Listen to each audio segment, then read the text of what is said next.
Today we're going to talk about a growing criminal organization in Japan who are referred to as the Japanese version of the mafia. They are known as the Yakuza. The Yakuza is the largest organized crime group in Japan and possibly the world.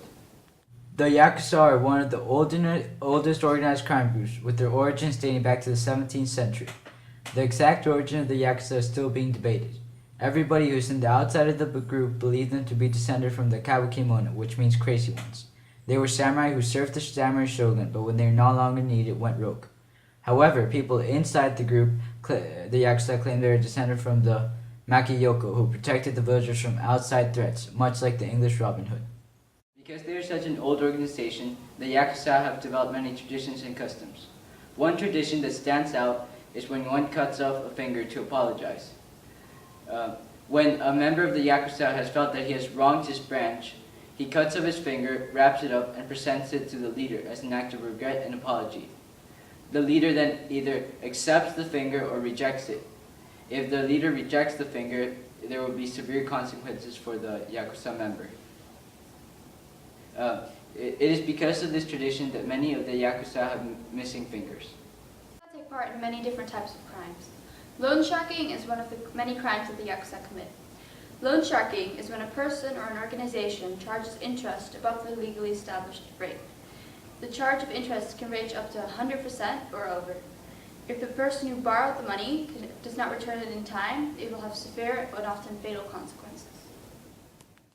Sex-related crimes are one of the Yakuza's favorite crimes, and they provide for the wild side of Japanese overworked, buttoned-down salarymen. The Yakuza smuggle vast amounts of pornographic films and magazines to Japan from the West. They control prostitution throughout the country, often holding young women from other Asian countries as indentured slaves and making them work as comfort workers. There have been reports that the Yakuza membership from 1995 to 1996 ranged from about 80,000 to 110,000 members worldwide.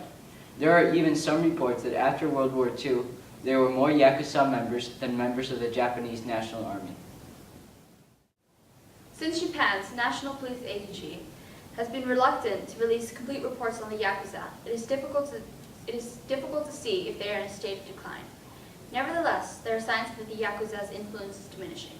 Japanese citizens are fighting back. They are banishing the Yakuza social clubs from their neighborhoods. Another sign of the Yakuza's weakening grip on Japanese society is that the legitimate companies are openly offered jobs and rehabilitation programs for former Yakuza members who wish to renounce their lives of crime. Unlike the mafia, in which a member is a member for life and a mid-course career change can have severe repercussions, former Yakuza thugs are now applying to become salaried workers. But these signs of decline can be deceptive and more anecdotal than systematic.